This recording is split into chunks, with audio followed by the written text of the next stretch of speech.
Trump está diciendo que va a ser casi imposible llegar a un acuerdo con China por el tema de las tarifas. Lo mismo que había dicho con el tema de Rusia y Ucrania, que iba a resolver la guerra el primer día. ¿Se le está saliendo de control la administración al presidente o realmente él sabía esto? Para mí es que estas cosas son como que predecibles. Esto de Elon Musk, él hizo Doge para la eficiencia gubernamental bajo la idea de recortar el gasto federal. Y lo que hace este Beautiful Bill es aumentar la deficiencia o el déficit por básicamente trillones de dólares. Básicamente 3 trillones más de lo que ya estaba. Y que va a acabar de colapsar a Estados Unidos. Yo quisiera poder pronosticar, poder planificar el mundo, pero así no es planificable nada. ¿Cómo uno puede pensar que puede continuar de alguna forma moviéndose a la espera de Donald Trump cuando acaba de ocurrir lo que está ocurriendo en el mundo, de que el presidente le dice al mundo entero: hey, dame tu mejor oferta porque se acabó el tiempo de negociación, hoy entran unas tarifas, dicho sea de paso, en vigor, y simultáneamente tenemos a un presidente diciendo que no puede llegar a un acuerdo con China, que es básicamente lo que empezó todo esto. O sea, Elon Musk está peleando con Donald Trump diciendo que el proyecto asqueroso del gasto es simplemente inaceptable. ¿Realmente Estados Unidos, desde tu perspectiva, está a punto de la insolvencia económica? ¿Realmente hay una probabilidad de verdad de que Estados Unidos quiebre?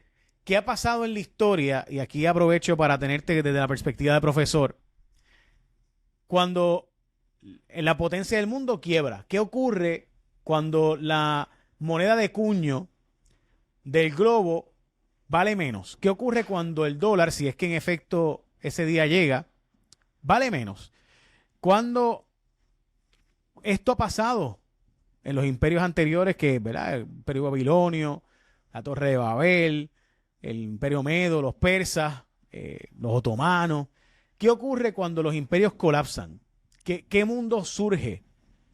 Y me gustaría preguntártelo porque creo que aquí estamos, hay localmente nuestros políticos están esperando qué va a hacer Estados Unidos, qué va a hacer Donald Trump. O sea, hay una parálisis ahora mismo, hoy en este instante, en este mismo momento, Estados Unidos acaba de pedirle al mundo: hey, dame tu mejor oferta. Como si estuviéramos vendiendo una casa, que estamos vendiendo la casa y aparece, ¿verdad? Aparecen las ofertas de la casa y llama a todo el mundo y dice: pues tanto por la casa, no tanto, yo veo tanto. Y llega un momento y te dice: mira, dame tu mejor oferta, tu last best offer. Dame tu última oferta mejor, la mejor posible oferta que tú me vas a dar. Y Estados Unidos acaba de hacer parecido a cuando la gente se va a dar el palo en la barra, que le dice: last call, y se hace la llamada última para que todo aquel que quiera darse el palo pida el último palo.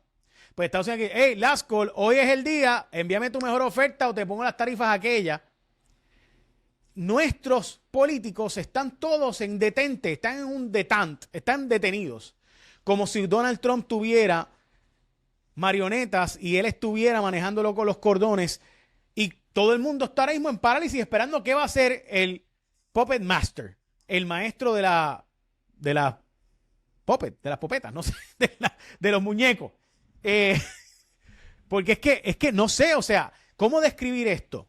Quizás tú me puedes ayudar, y por eso quiero preguntarle a alguien que conoce tanto de historia y de geopolítica moderna, porque me parece que el mundo entero ahora mismo está en un detente en espera de cuál va a ser la mejor oferta, o te peto las tarifas. Simultáneamente Ucrania ataca a Rusia en zonas bien profundas. Simultáneamente hay una negociación con Irán que pudiera dejarlo enriquecer uranio. Imagínate tú. Te escucho. Bueno, una secuencia de muchas preguntas bien problemáticas y existenciales, ¿verdad? Pero comencemos con la discusión, ¿verdad?, de la solvencia económica estadounidense. Yo creo que es un vicio de mucho del análisis económico y político contemporáneo pensar de que el valor de los mercados es algo relativamente objetivo y tangible en el macro de las cosas. Y sí, desde la perspectiva del análisis económico lo es, pero muchas veces defraudamos cuánto poder por parte del Estado está presente en esa fórmula de insistir cuánto es que vale el dólar, cuánto es que participa de la economía internacional. Y pues me parece que si bien es cierto que pudiéramos ver un grado de insolvencia económico a nivel estadounidense, de que el aparato público estadounidense y el peso bien fuerte internacional en los mercados que tiene, va a hacer que eso sea prácticamente insignificante en el macro de las cosas. Así que yo no creo que Estados Unidos en el presente se dirija a una crisis económica política, aunque ciertamente se dirige a una serie de factores que van a retar el paradigma capitalista contemporáneo que tiene. Y no creo que es que lo van a alejar del capitalismo, sino que más bien va a llevar un tipo de reformulación de lo que eso significa para la economía estadounidense, donde otras alternativas monetarias que trascienden del dólar y trascienden de los mercados crediticios se van a convertir en las alternativas primarias en un mercado donde generalmente los actores económicos están desconfiando del Estado. Ahora, si quisiéramos transliterar esta conversación a la idea de colapso de imperio, lo que generalmente ocurre es una de dos cosas. O ocurre un vacío de poder donde ciertas instituciones o ciertos grupos subsidiarios luchan por un tipo de control, o ocurre un fenómeno de descentralización político, como ocurrió curiosamente después de la caída del Imperio Romano, donde no ocurrió un tipo de apocalipsis como mucha gente piensa, sino que un montón de unidades políticas domésticas adoptan ese rol, ¿verdad? Así que yo no dudaría que en un tiempo de crisis veamos el ascenso de más poderes estatales, por ejemplo, y que veamos que otros estados internacionales busquen alternativas económicas a Estados Unidos, como bien llevan haciendo desde los 90 con China y como bien llevan haciendo en ciertas partes del mundo en proceso de desarrollo con la Federación Rusa, y al igual con India y Pakistán. Ahora también está la pregunta de, ¿verdad?, la reactividad. Eso es un concepto que en las ciencias sociales se le conoce como periferalidad o esferas de dependencia. Y es la idea de por qué los políticos de Puerto Rico reaccionan constantemente a lo que dicen en Estados Unidos, y es porque en gran parte nosotros hemos creado una fórmula de dependencia económica. No es que estamos en un estado natural de dependencia, como mucha gente diría, sino que hemos hecho de nuestro discurso político económico uno de dependencia narrativa y en hecho también. Así que naturalmente, en tanto eso sea nuestra cultura política, lo que sea que ocurre en Estados Unidos va a regurgitar en lo que sea que nosotros produzcamos como nuestro producto político doméstico, por bien o por mal. Y eso no solamente aplica a Puerto Rico como territorio, aplica a muchos países también que son totalmente reactivos a lo que ocurre en Washington, D.C. Dígase Panamá, dígase en gran parte Colombia, también como entidad política en el presente, la Unión Europea, entre otros espacios. Ok, de acuerdo, pero te tengo que plantear lo siguiente. O sea, yo esperaría que si tú sabes que hay una incertidumbre tal en Estados Unidos ahora, pues lo que ocurra de mi parte sea acelera, busca la forma de resolver, usa los chavos que puedas ahora, porque hay un grado de incertidumbre tan brutal que yo esperaría que yo esté buscando la forma de moverme independiente del Puppet Master. O sea, de no porque ahora mismo hay hasta guerra en el Puppet Master. Los Puppet Masters que estaban juntos acaban de pelearse y están en una situación de confrontación. O sea, Meta anunció ayer que va a irse nuclear junto con Amazon y Google porque no hay energía suficiente en el grid energético de la nación para ellos poder sostener sus centros de cómputos, su almacenamiento de data, su data mining, sus minas de datos, su AI. No hay forma de que continúe la operación si no tienen energía nuclear. Pues, ¿qué hicieron? Ellos no se quedaron esperando a que vamos a ver qué hace Trump. Pues lo que hicieron fue llegaron a un acuerdo y firmaron con una empresa nuclear de Illinois diciéndole, dame toda tu energía que yo la voy a utilizar. O sea, entonces yo esperaría que haya un corte, o si no, pues yo voy a seguir jugando aquí porque el Puppet Master, el popetero, está muy ocupado, está bregando con 30 problemas ahora, pues yo voy a seguir bregando con lo mío, en lo que logro ver que para dónde va, y entonces me realineo, me alineo. Pero no puedo seguir en parálisis y detente y no hacer nada. Sin duda alguna, y también tenemos que reconocer, ¿verdad?, de que el sector privado a nivel histórico generalmente se mueve en dos direcciones: o se mueve para espacios de amplia coordinación y cooperación con gobierno, o espacios de separación de gobierno, llevando a la creación de lo que en 1800 se llamaron los company towns, ¿verdad? Esta idea de espacios que eran casi totalmente autónomamente gobernados por una compañía. Se da con el East India Trading Company en lo que India, que por un momento dado, mucha gente se olvida de esto, el dominio de lo que fue India se dio bajo la junta de una compañía que realizó una actuación de explotación horrenda en el área. Y también ocurrió dentro de Estados Unidos que ciertas compañías en los 1800 tenían control de ciertas áreas, pero esa fórmula de separación de gobierno se da pues precisamente cuando ciertas compañías, particularmente multinacionales, buscan defenderse de las olas impredecibles de la actuación gubernamental. Y casi siempre se da en espacios de gobierno altamente impredecibles, como el de la presidencia de Jackson, por ejemplo, la presidencia de Lincoln y pues también en el presente la presidencia de Donald Trump. Así que sepamos, ¿verdad?, de que este fenómeno de las compañías buscando separarse de la fórmula de gobierno y que inclusive buscando crear espacios de gobierno propio está bien presente. Un detalle bien curioso es cómo las compañías logísticas y fruteras de principios de los 1900 tenían sus propios centros de residencia de sus empleados, tenían elecciones internas para elegir su gerente, había un sistema político entero corriendo dentro de los company towns y pues también había un sistema de subsidiariedad, de medicina, de comida, entre otras cosas.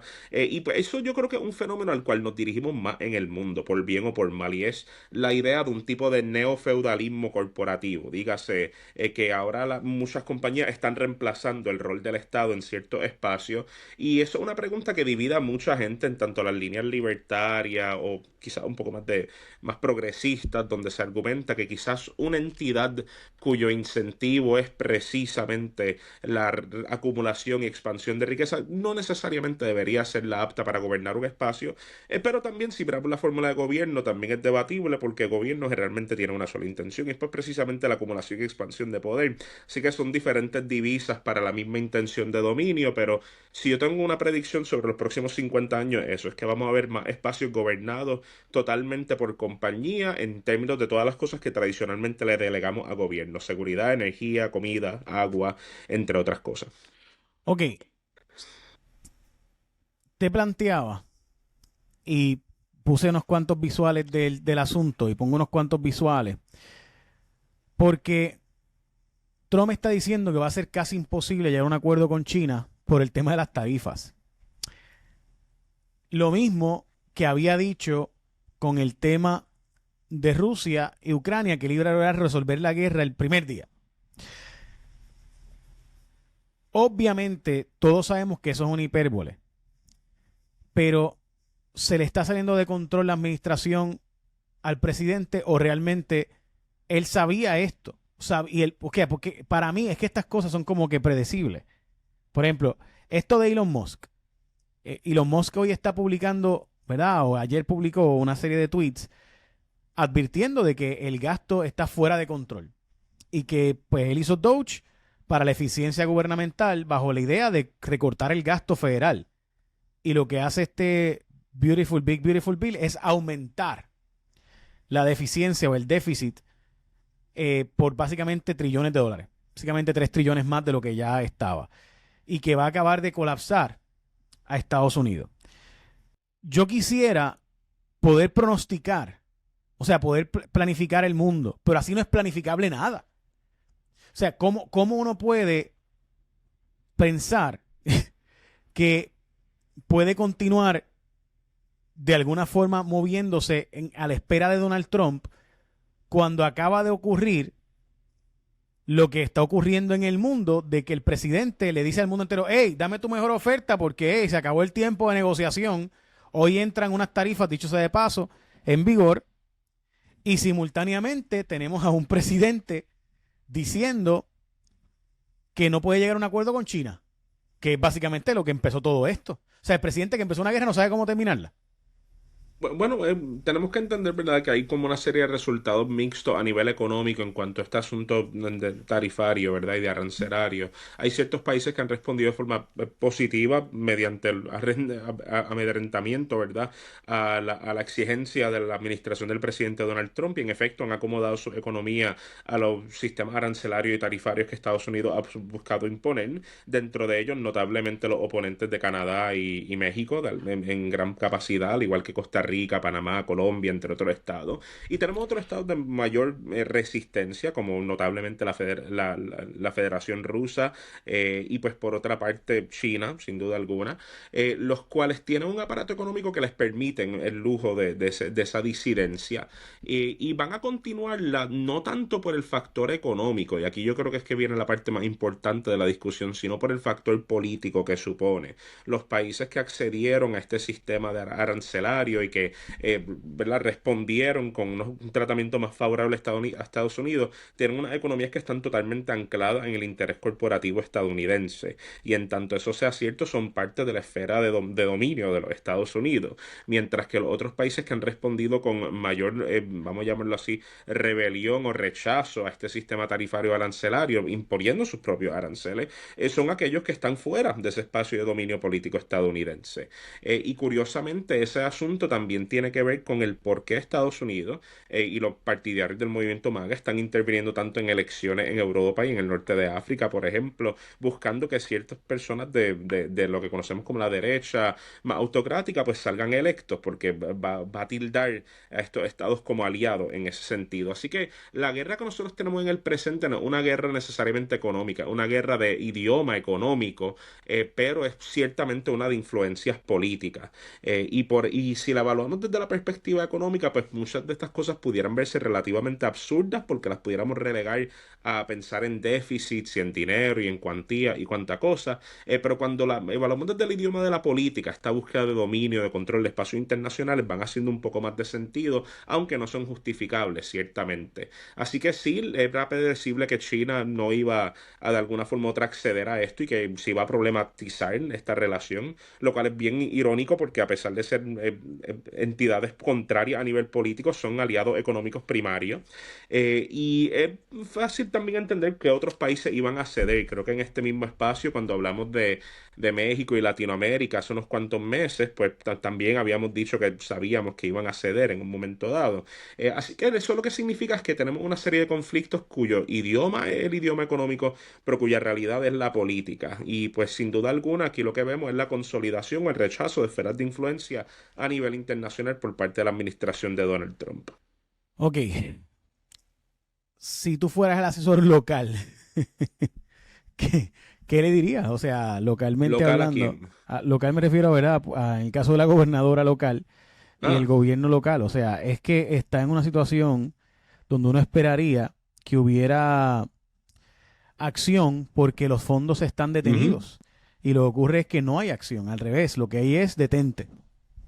Es correcto. Yo creo que la mejor apuesta que todo estado isleño y territorial y talasocrático, como le dicen en el mundo de los estudios políticos, como el nuestro, pudiera hacer es precisamente aspirar a lo que conocemos como la soberanía económica, no necesariamente reflejando un estatus político, discusión politiquera de esas que escuchamos en los partidos, sino yo creo que un gran salvaguarda de la economía puertorriqueña sería más integración a los espacios económicos emergentes del Caribe, dígase en los mercados logísticos, transportistas, de producción y consumo que se están dando en la República Dominicana, en Trinidad, en Tobago, en Barbados, en San Kitts, entre otras cosas. Y yo creo que Puerto Rico está en una posición muy provechosa para hacer eso, pero no tengo ninguna explicación para hablar de la falta de esa integración que no sea mera vagancia o ignorancia gubernamental, porque generalmente tenemos nuestros ojos postrados en Miami, en Florida y en Nueva York sin mirar a todas las oportunidades que tenemos alrededor. Así que yo creo que una gran alternativa de resiliencia doméstica, inclusive bajo el aparato político estadounidense, sería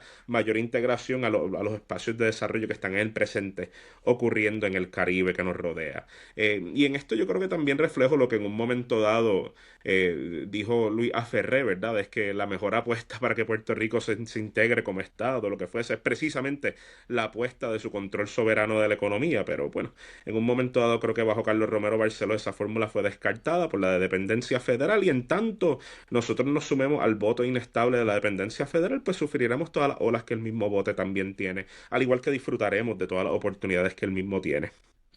Ok, entremos a hablar entonces de la situación de Ucrania y cómo Ucrania puede hacer un ataque como el que hizo, pero antes de eso, si ahora mismo el presidente está en una pelea interna con Elon Musk, quiere decir que ganaron, aquí había una pelea.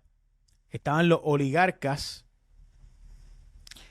peleándose por quién iba a tener mayor control en Estados Unidos, y estaban los políticos MAGA. O sea, estaba MAGA,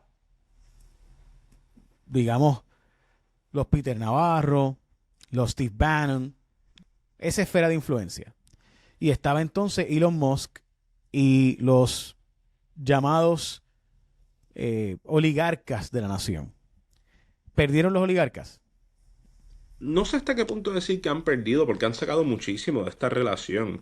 Sin duda alguna, en el presente vemos un acto bien dramático de la salida de Elon Musk del proyecto de Doge y el rechazo de muchas de las propuestas de Musk por parte de la administración Trump, pero asumir que eso de alguna forma u otra supone una separación entre la agenda de la administración de Trump y el enriquecimiento y empoderamiento del sector corporativo grande estadounidense, no creo que sería lo más cierto plantearlo. Ciertamente la figura de Elon Musk ha salido altamente divorciada y marginada del espacio político de MAGA. No obstante, todavía vemos mucha inversión y beneficio por parte de los sectores de los mil millardianos, ¿verdad?, estadounidenses, en la agenda de lo que conocemos como MAGA. Así que yo no creo que es que han perdido, yo creo que es que el intento de ritualización de poner a los mil millardianos en ese espacio de gobierno pues ha fracasado por todas las controversias que suponen.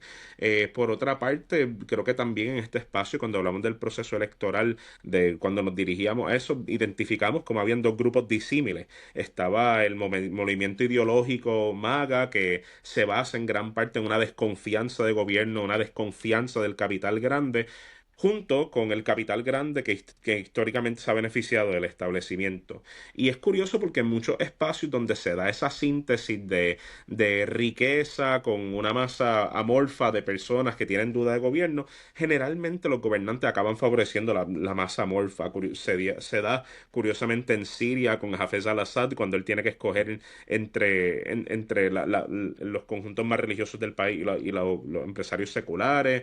Se da también en India, se da también en Italia, cuando Mussolini también tiene que escoger entre el sector corporativo italiano y también las masas tirando más para el sentimiento nacionalista y redentista. Así que es predecible el establecerle que esos tipos de divisiones se van a dar. Ahora la gran pregunta es cómo eso afecta la oportunidad de continuidad política del movimiento MAGA. Y yo creo que en el presente el movimiento MAGA se está anclando mucho más dentro del imaginario aceptable y normativo de los Estados Unidos de lo que nosotros pensamos. Y creo que muchas de las actuaciones que han tomado han reforzado la confianza estadounidense en el movimiento MAGA por bien o por mal, incluyendo la separación y salida de personas como Elon Musk de esos espacios de gobierno, aunque creo que es más bien un ritual público. Creo que todavía ese involucramiento está presente y que no hemos visto lo último de Elon Musk en el gobierno de Trump.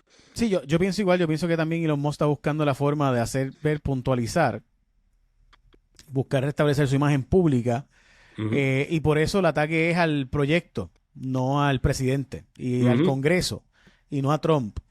Y básicamente pues que Trump tiene que ceder a todas estas cosas, pues es que si no, no se aprueba nada, y así es el Congreso, ¿no? Básicamente eso es lo que está haciendo indirectamente, ujú, aunque es un ataque que inevitablemente incide sobre Donald Trump. La verdad es que no es contra Donald Trump. Eh, ujú. ¿Crees que Donald Trump lo usó, o en la práctica, para mí Donald Trump no es ideólogo? Para mí Donald Trump simplemente está creando una nueva coalición de poder y de acceder al más poder. ¿Tú lo ves igual? Sí, sí, yo coincido totalmente, ¿no? Ideólogo. Yo también diría que la mayoría de la gente que está en los altos espacios de gobierno no son ideólogos. Y creo que, ¿verdad? Teniendo unas conversaciones muy honestas con muchos líderes soberanos de muchos países, puedo decirles con mucha certeza de que la discusión ideológica generalmente uno la deja para la urna. Así que algo pero bien particular de este caso, que yo consideraría que sí, que es cierto. Pero siento que sí lo utilizó y que continuó utilizándolo y que Elon Musk lo utiliza. Es una relación de utilidad mutua. No creo que hay un romance involucrado. Es totalmente de hedonismo económico, vamos a ponerlo así. No, es una relación que creo que se va a acabar muy pronto. Ok, me, me hace falta añadir algo más que creo que deberíamos discutir brevemente sobre Elon Musk, y el gasto y demás. Yo sé que esto es apocalíptico y que, ¿verdad? Quizás es un nivel absurdo de pensamiento, pero si hay un ser humano que tiene robots, que tiene satélites, que tiene capacidad industrial, es Elon Musk, eh, Mm. que tiene acceso a los aparatos de defensa. ¿No crees que es demasiado peligroso? O sea, alguien con ese nivel de capacidad económica y simultáneamente de acceso a secretos de Estado, teniendo satélites, teniendo robots, teniendo internet ilimitado, teniendo una empresa de espacial, de cohetes, teniendo la capacidad de básicamente fabricar su propio ejército y ahora con los secretos del Estado fabricando armamento, porque le vende armas a, ¿verdad? Directa e indirectamente al ejército. Sí, yo diría que es una fórmula de peligro si lo miramos desde la idea típica de lo que es un ciudadano. No obstante, no diré que es el único en esa fórmula y que él precisamente se le adjudica el título de oligarcas políticos pues por una razón, ¿verdad? Y me parece que es bien común en el presente que tengamos unas figuras bien similares análogas a Elon Musk en muchos países del mundo. Las personas que dominan, por ejemplo, la compañía Thaler en Alemania, la gente que, por ejemplo, son los oligarcas del Estado ruso. Y yo creo que nuestra pregunta no debería ser tan particularizada a lo de Elon Musk, sino también cuestionarnos por qué en el presente, particularmente desde el 92 en adelante, vemos estas figuras de mucho poder económico concentrarse y anclarse en los sistemas políticos de los países donde están presentes. Y yo diría, ¿verdad?, que en el caso de lo que vemos con Elon Musk, que lo que vemos con personas como ¿verdad? Como lo que vimos con Prigozhin, por ejemplo, en Rusia, es que el aparato de las democracias, como está configurado en el presente, es altamente interceptable y penetrable. Y es una fórmula bien sencilla, ¿verdad? Para elecciones de macro nivel se necesita mucho apoyo económico para poder realizar esos tipos de actuaciones. Políticos que no cuentan con un apoyo populista masivo, pues necesitan de ese apoyo económico, rentan su poder económico a consecuencia, digo, a causa de este tipo de apoyo que los billonarios puedan brindarle, y a través de eso, pues los billonarios interceptan gobierno, y ha ocurrido en muchos estados. La pregunta es hasta qué punto este tipo de personas pueden interceptar la agenda estatal. Y ahí es que vemos una pregunta bien particular porque vemos algunos mandatarios que son más reactivos a las exigencias de sus financiadores que otros. Por ejemplo, Vladimir Putin notablemente pues requirió del apoyo de muchos oligarcas rusos, pero en un momento dado los traicionó a todos y los puso bajo su propio mandato, ¿verdad? En el caso de Estados Unidos hemos visto como ciertos presidentes pues son altamente responsivos a sus financiadores. Hablemos de Bush, hablemos de Clinton, entre otras cosas. Y es debatible hasta el presente decir cuánto es que Donald Trump ha sido responsivo a estos tipos de mandatos, porque sí, por una parte, el movimiento MAGA ha hecho un espacio más fértil para la falta de regulación corporativa y las típicas bases de apoyo que generalmente le delegamos a los gobiernos que son pro corporaciones, pero por otra parte, no creo que hay un control estatal tan rígido por el momento, ¿verdad?